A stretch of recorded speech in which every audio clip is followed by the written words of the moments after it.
오늘 제목은 우리를 향하신 하나님의 사랑입니다. 우리가 1년을 365일로 나날이 지키고 있습니다. 그 어느 날이 정말 귀하고 복된 날이 없는 날이 하나도 없는데요. 특별히 귀한 날 중에 가장 귀한 날이 언제인가? 그것이 바로 오늘 우리가 성탄절을 준비하는 그 날입니다.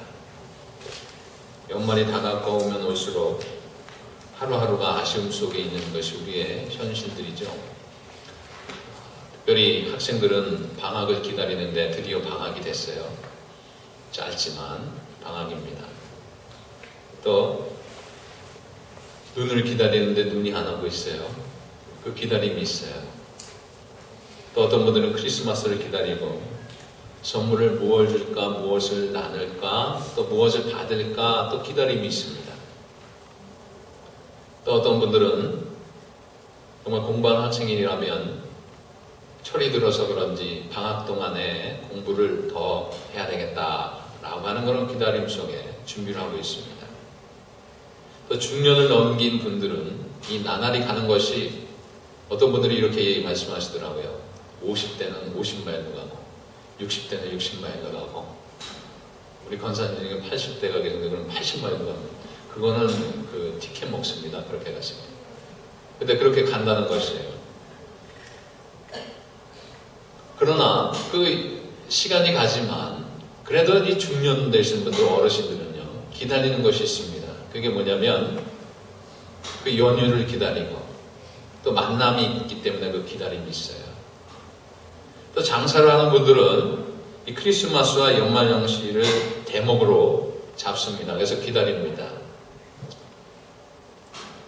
상가에서는 손님들이 북적이고 저도 우체국을 가봤더니 글쎄 얼마나 바쁜지 몰라요. 기차와 버스가 만원입니다. 어쩌면 크리스마스를 손꼽아 기다리는 분들이 우리 그리스도인들보다 더 많은 그 기다림 속에 있지 않나 한번 생각해 봐요. 그게 누군가 과연 장사하는 분들도 그 기다림이 있습니다. 어떤 사람들은요, 이 교인이 아니면서 크리스마스를 즐기는 사람들이 있습니다. 특별히 24일날 이브 때가 되면 야 얼마나 좋으냐 이 연말에 그러면서 어디를 향하냐면 술집으로 갑니다. 그러면서 고요한 밤 거룩한 밤을 찬양하며 크리스마스를 즐겨야 되는데 이것이 아니라 추한 밤, 소란한 밤으로 불려지고 있는 이 현실 속에 사는 것이 우리 주위에 많은 사람들이 있습니다. 이들에게 있어서 크리스마스라는 것은 어쩌면 아무런 의미가 없는 것이에요. 그런데 우리 그리스도인들은요, 그 의미가 있고 이 기다림이 있습니다. 왜냐하면 이 세상에서 가장 복된 날이 그날이거든요. 예수님께서 이 세상에 오셨기 때문에 우리가 구원을 받고요. 제사함을 받았어요. 그래서 하나님의 자녀가 됩니다. 만약에 그 예수 그리스도의 탄생하심과 죽으심이 없었다면 우리가 어찌 이 자리에 서서 예배를 드리고 하나님 앞에 영광을 돌리겠습니까? 바로 12월 25일 이 기다림, 여러분 가운데 이 성탄절을 기다림 속에서 하나님을 찬양하며 기다리는 여러분들 되시기 바랍니다. 이 크리스마스는요, 진실한 성도에게 정말 복된 날입니다. 진심으로 우리를 사랑하여 보여주신 그날, 바로 그것이 크리스마스예요.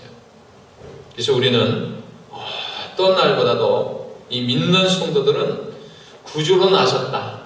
또한 우리의 의가 되시기 위해서 오셨고 다시 오심을 믿는 자의 소망이 되기 위해서 오신 그날을 정말 찬양하며 영광을 돌려야 될 줄로 믿습니다. 마태복음 1장 21절에 보면 아들 낳으니 예수라 하라 그랬어요. 예수라. 그 예수라 했는데 예수라는 뜻이 뭐냐면 자기 백성을 그들의 죄에서 구원할 자라고 하는 뜻입니다. 자기 백성을. 여러분들을 구원하여 주시기 위해서 이 세상에 오셨는데 그게 바로 누구냐면 예수님이십니다. 오늘 우리는요 성탄절을 앞두고 크리스마스의 진정한 의미를 깨닫고요. 정말 우리가 바로 어떻게 살아야 되고 하나님의 사랑이 무엇인지 다시 한번 점검하는 귀한 날이 되었으면 좋겠습니다. 먼저요, 하나님께서 주시는 우리의 사랑에 그 모든 것이 있는데요, 그 가운데 하나님의 사랑은요, 그리스도를 통해서요 나타나 주셨어요. 여러분 1절을 다 같이 한번 봉독하겠습니다. 시작이요. 보라, 아버지께서 어떠한 사랑을 우리에게 베푸사 하나님의 자녀라 일컬음을 받게 하셨는가. 우리가 그러하도다. 그러므로 세상이 우리를 알지 못함은 그를 알지 못함이라. 오늘 우리가 함께 읽은 이 본문 말씀을 통해서요, 이 사도 요한은 뭐라고 하냐면은, 보라, 아버지께서 어떠한 사랑을 우리에게 베푸셨다 그랬어요. 어떠한 사랑. 그 어떠한 사랑이 무엇입니까? 바로 예수 그리스도를 보내주신 그 사랑입니다. 여기서 우리가 아버지라고 부르는 것, 이 사도 요한이 아버지라고 불렀지만 또한 우리도 아버지라고 부를 수 있는 것은 바로 창조주 하나님이시고 전능하신 하나님이시고 영광의 하나님이시고 강대하신 하나님이시고 또한 영원하신 하나님이시고 변치 아니하시는 하나님이시기 때문에 그 아버지를 부를 수 있게 되는 줄로 믿으시기 바랍니다. 또한 그 이름을 부를 수 있는 것조차도 특권이에요. 세상에 아무 쓸데없는 우리 같은 것들을 자녀 삼아주시고요, 또한 놀라운 사랑을 우리에게 주셨다는 것입니다. 돌이켜보면 인간이라는 것이 별것이 아니에요. 인간이 소중하지 않다 그런 것이 아닙니다. 인간들을 이렇게 보면, 이 사람들을 보면요, 누구나 다 죄성이 있어요. 죄 가운데 빠집니다. 죄가 있는 존재예요. 그런데 이처럼 별것 아닌 우리를 하나님이 우리를 사랑하여 주셔서 그 죄가 있으면 구원받지 못하고 천국에 가지 못하기 때문에 예수 그리스도, 하나밖에 없는 예수 그리스도를 보내주신 것이에요. 지난번에 커네티컷의 샌디훅 초등학교에서 많은 사상자가 일어나지 않았습니까? 20명의 어린아이들이 목숨을 잃었어요. 그걸 보면서 저도 그날 또 그 다음날도 잠을 못 이루겠더라고요. 얼마나 마음이 아픈지. 여러분도 아마 그런 같은 마음이었을 것입니다. 근데 그 당사자들인 그 부모들의 마음은 어떨까요? 어떤 분은요, 정말 정신을 잃어서 쓰러졌어요. 또 그 가운데는 얼마나 이쁜 아이들이 많았는지 모릅니다. 그런데 독자들도 있을 거예요. 아마 우리 한국 사람이었다면 3대 독자도 있었을 거예요. 그 독자를 잃었어요. 정신이 나갑니다. 왜 우리 애가 그렇게 죽어야 되느냐, 그러면서 원망하죠. 또 어떤 분들은 정신과 치료를 받아야 돼요. 너무 충격이 크기 때문에, 너무 슬픔이 크기 때문에. 지금도 슬픔 속에 있고 많은 위로자들이 있지만 아픔이 계속 이어지고 있습니다. 이 만왕의 왕이신 하나님께서 그의 독생자 예수 그리스도를 이 땅에 보내주셨어요. 이 보내주셨는데요, 실은 이 보내심을 받은 이 날이 무슨 날이냐면 태어나신 날이기도 하지만 죽기 위해서 오신 날이에요. 믿으십니까 여러분? 바로 그겁니다. 예수님이 베들레헴에 태어나시기 위해서 오셨지만, 그 속에 태어나셨지만, 그 태어나심으로 말미암아 시작되는 것이 있는데, 그게 뭐냐면 죽음을 향해서 가는 거예요. 그게 바로 예수 그리스도의 사랑이고요, 하나님을 통해서 예수 그리스도의 사랑을 보여주시는 것입니다. 그것이 바로 오늘 1절에 있는 말씀, 어떠한 사랑을 우리에게 베푸사 그랬어요. 어떠한 사랑이 뭐냐면 바로 그 예수 그리스도의 사랑이에요. 그러나 점점 성탄절의 본래 의미를 많이 잃어가고 있습니다.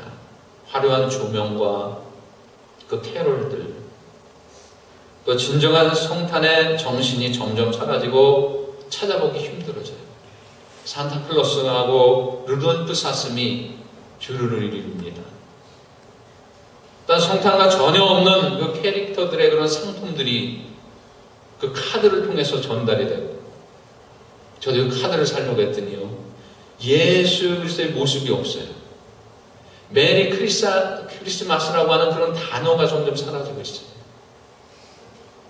헐리데이라고 되어 있어요. 아니, 그게 헐리데이입니까? 헐리데이 맞지. 그러나 예수 그리스도의 탄생한 날이에요. 메리 크리스마스가 맞습니다. 점점 세상에 상업적으로 가고 있어요. 점점 그 정신을 잊어버리고 있어요. 이런 시대 때 우리가 정말 잊지 말아야 될 것은 뭐냐면 예수님이 왜 오셨는가 그거를 늘 다시 한번 생각하면서 그 은혜를 생각하는 우리들이 되어야 될 줄로 믿습니다. 그래서 우리가요 이 이틀 앞두고 성탄절을 맞이하는 입장에서 그것을 준비하며 기다리며 기대해보자는 것이에요. 예수님은요 베들레헴 말구 위에 태어나셨어요. 근데요 말구 위에 태어나신 분이 돌아가실 때도 어디서 돌아가셨나요? 십자가에서 돌아가셨어요. 세상 사람들이요 이렇게 얘기를 해요. 어떤 하나님이 어떤 신이 그렇게 비천한 데서 태어나고 비천하게 죽냐 비참하게 죽냐 이거예요. 그러나 예수님은요 세상에서 가장 낮고 천한 곳에 태어나시고 또한 정말 죄 없으신데 그 모든 죄를 짊어지시고 십자가에 달려 돌아가셨다는 그 사실. 어떤 신하고도 비교할 수가 없어요. 그것은 바로 하나님께서 우리를 사랑하시는 그 증거를 예수 그리스도를 통해서 보여주셨고요. 낮아지심의 그 극치를 보여주시고요. 겸손함을 보여주신 줄 믿으시기 바랍니다. 바로 하나님의 사랑은요. 그러한 죽기까지 죽음을 아까워하지 아니하는 그 사랑, 예수 그리스도의 사랑을 우리에게 보여주신 줄 믿습니다. 바로 성탄절을 맞이하는 여러분들이요. 그것을 기억하면서 찾아야 된다는 것입니다. 또 한 가지는 1절을 다 같이 한번 봉독하겠습니다. 보라, 아버지께서 어떠한 사랑을 우리에게 베푸사 하나님의 자녀가 일컬음을 받게 하셨는가 그랬어요. 우리를 향하신 하나님의 사랑은요, 예수 그리스도를 통해서 하나님의 자녀로 우리에게 베풀어 주신 줄 믿습니다. 본문에서 요한 사도는요, 하나님의 자녀라 일컬음을 받게 하여 주셨다고 했어요. 본래 우리 인간은요, 아담의 죄로 인하여 아담 이후부터 하나님의 원수가 되었어요. 감히 하나님과 만날 수도 없고요, 감히 어떻게 하나님과 대화할 수가 있겠어요. 그 죄 가운데 있기 때문에 다 죽고 멸망한 지옥으로 향하는 우리들입니다. 그런데 하나님의 아들이신 예수 그리스도를 이 땅에 보내주시고 십자가에 달려 들어가시고 피 흘려 죽으심으로 말미암아 모든 죄가 예수 그리스도를 통해서 깨끗하게 사해해 주셔서 우리가 그 죄가 없어지는 역사를 하나님께서 은혜로 주신 줄 믿습니다.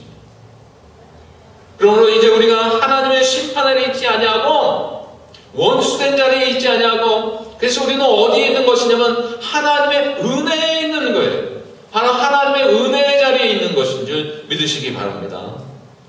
하나님의 자녀가 되는 그래서 특권을 주셨어요. 은혜의 자리에 있게 하시고 특권을 주셨어요. 요한복음 1장 12절을 보면 예수 그리스도를 영접하는 자, 그 이름을 믿는 자들에게는 하나님의 자녀가 되는 권세를 주셨다고 했어요. 할렐루야! 예수 그리스도를 믿는 자는 하나님의 자녀가 되는 권세가 있는 거예요. 누굴 통해서? 하나님의 사랑이 예수 그리스도를 통해서 나타난 거예요. 바로 그 역사적인 날입니다. 세상에서 지체 높은 양반들, 자녀들 보면 그 특권을 누리는 법들이 다 다양합니다. 그 재벌의 자녀들 보면 나이는 어린데 벌써 재벌 2세, 3세가 돼요. 회장님 소리를 듣습니다. 사장님 소리를 듣습니다. 그것이 잘못됐다고 하는 것이 아니에요. 그럼 특권을 누립니다. 정치하는 사람들 보면 그 자녀들도 그 특권이 있어요. 여러분들이 투표하신 분들도 계시겠지만 이번에 박근혜 후보가 당선이 되지 않았습니까? 참 역사적인 날이에요. 그것도 최초의 여성 대통령. 또 아버지가 대통령이었고 또 딸이 대통령이었고 어느 세계도 찾아보기 힘든 그런 역사적인 날입니다. 그런 순간이었어요. 근데 실은 이 박근혜 후보도요, 박정희 대통령의 그런 정치적인 그 아버지의 영향에 그런 것에 영향을 받았어요. 또 알게 모르게 그것이 후광도 결코 무시할 수 없다는 사실이 있었다는 사실입니다. 세상 사람들도요, 그 특권이 주는 걸 누리려고 해요. 얼마만큼 소유하려고 합니다. 여러분들 하나님께서요, 자녀로 삼아주시고 여러분에게 특권을 주셨는데 여러분들 얼마만큼 그 특권을 누리고 자녀된 자로서 삶을 살고 있습니까? 여러분, 하나님께서 예수 그리스도를 통해서 하나님의 자녀가 되는 특권을 주신 것 믿으십니까? 그럼 믿으시면요, 여러분, 이 세상 살 때요, 너무 위축되어 살지 마세요. 자신감 있게 사시기 바랍니다. 할렐루야. 여러분들이요, 자신감 가지세요. 나는 하나님의 자녀라 라고 하는 것을 가지고 사세요. 미국 살면서요, 여러 가지 어려움이 있어요. 말이 통해요. 물질이 그렇게 많아요. 그러나 여러분, 하나님의 자녀는요, 그거에 너무 위축될 필요가 없어요. 이 세상의 주인이 누굽니까? 하나님이세요. 무디가요, 글쎄, 하루는 설교를 하는데 장소가 필요해요.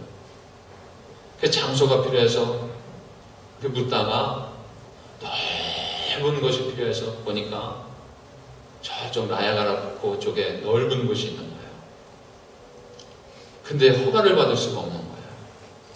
근데 허가를 받을 수 없으니까요, 이 무디가 뭐라고 했냐면, 이 나야가라의 주인이 허락하셨습니다 그랬더라고요. 그 주인이 누굽니까? 하나님이세요. 그래서 그 말을 듣고 허락을 했대요.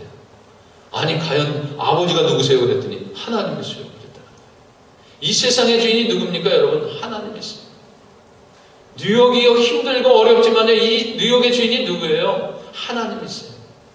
그럼 여러분 얼마나 자부심 가지셔야 되겠어요? 이 뉴욕의 주인이 하나님이시면 하나님의 자녀는 어때요? 여기에 살고 있는 우리가 그 특권을 누리며 사는 것이에요. 바로 누구 때문에? 예수 그리스도 때문에 그런 특권을 얻는 것입니다. 어떤 농부가요, 밭을 갈다가 쟁기를요, 밭에 놔두고 기도하는 그 모습이 있는 그 그림이 있었어요. 여러분 보지 않았습니까? 예수 시간에도 나오는 그 그림인데요. 근데 이렇게 보면은 어떻게 쟁기를 놔두고 농부가 기도를 하는지, 지금 농사를 져도 지금 바쁜 일손인데 저건 농사 망했다 이렇게 생각할 수도 있어요. 그러나 그 화가는요, 그러한 생각으로 그런 것이 아니라 기도할 때에 쟁기를 놔뒀지만 천사가 와서 도와주는 마음, 도와주는 그런 모습으로 그렸다는 거예요. 그 속에 은혜가 있어요. 쟁기를 놓아도 하나님의 자녀이기 때문에 하나님께서 천사를 보내주셔서 일을 하게 하여 주시고 함께 하여 주시고 그 모든 일을 완성시켜 주실 줄 믿습니다. 여러분들 가운데 중요한 것이 있어요. 그 중요한 것이 있는데 하나님의 자녀보다 더 중요한 것이 무엇이 있겠어요? 그런데 여러분, 하나님의 자녀 된 것보다 더 중요시 여기는 것이 있어요. 쟁기를 붙잡고 있는 거예요. 예를 들면 여러분 사업입니까? 공부입니까? 회사 일입니까? 친구와의 그런 관계입니까? 그 쟁기 수 있어요. 그걸 붙잡지 말라는 말이 아닙니다. 그러나 그 그림에서 먼저 쟁기를 내려놓고 기도하는 것처럼 기도가 우선이라는 거예요. 할렐루야. 기도하다 보면 하나님께서 힘을 주시는데요, 그 모든 농사의 일을 하게끔 하시고 그 모든 일들을 진행하게 하여 주신 것처럼 학업도 직업도 사업도 하나님께서 역사하여 주실 줄 믿습니다. 하나님의 자녀는요, 망하게 두지 않았어요. 잘 되게끔 하는 것이 하나님의 자녀입니다. 부모의 마음도 마찬가지예요. 자녀에게 뭘 더 줄까, 무엇을 더 원하는 것을 갖다 줄까 하는 것이 부모의 마음이에요. 그것처럼 하나님께서는요, 여러분들이 이미 자녀로 삼아주셨기 때문에 여러분이 하는 일들, 쟁기를 놓을지라도 하나님 앞에 먼저 붙잡고 기도하는 자에게는 은혜를 주시는데 형통의 은혜를 주실 줄 믿습니다. 그 은혜를 믿고 나아갔어요. 바로 성탄절은 그러한 것을 청금하는 것이고 그것을 다시 한번 기억하는 것입니다. 여러분 3절을 다 같이 한번 봉독하겠습니다. 시작이요. 주를 향하여 이 소망을 가진 자마다 그의 깨끗하심과 같이 자기를 깨끗하게 하느니라. 우리를 향하신 하나님의 사랑은요, 우리는 끝까지 하나님의 자녀답게 살라고 하여 주시는 그 말씀입니다. 우리는 하나님의 자녀로 삼아주셨는데 그러면 하나님의 자녀답게 깨끗하게 살라고 하시는 것이에요. 하나님의 자녀의 건설을 얻었지만 세상에 믿지 않는 사람들은요, 이 사실을 인정해주지 않습니다. 너가 무슨 그리스도인이냐, 너가 무슨 하나님의 자녀냐, 인정하지 않는다. 핍박을 합니다. 때로는 조롱을 합니다. 때로는 예수님 믿는 것 때문에 힘든 그런 상황들이 있을 수 있어요. 그러나 여러분, 오늘 사도 요한은 주를 향하여 이 소망을 가진 자마다 그의 깨끗하심 같이 자기를 깨끗하게 하신다고 알려주셨는데, 그 깨끗하기 위함이 무엇이냐면, 누구를 통해서 깨끗해야 되냐면 예수 그리스도를 통해서만이 깨끗해질 수가 있는지 믿으시기 바랍니다. 우리를 위하여 우리와 같은 성정을 가지고 이 땅에 오셨으나 죄를 범하지 않으신 예수님처럼, 우리가 예수님을 본받는 우리 성도들이기 때문에 예수님처럼 예수님을 본받아서 우리도 깨끗하게 살아야 됩니다. 예수님도요, 금식하시고 마귀의 시험을 받으셨어요. 마귀의 시험을 받으실 때 모든 유혹을 뭘로 물리치신 줄 아십니까? 말씀으로 물리치셨어요. 우리가 아무리 죄를 짓지 않으려고 한다 하더라도 우리의 노력과 의지로 되기는 참으로 힘듭니다. 그러나 우리가 될 수 있는 방법이 있는 게 뭐냐면 하나님의 말씀을 붙들고 읽고 묵상하고 배우고 말씀대로 살 때에 우리의 심령이 새로워지고 깨끗하게 될 줄로 믿습니다. 바로 예수님도 그렇게 하셨습니다.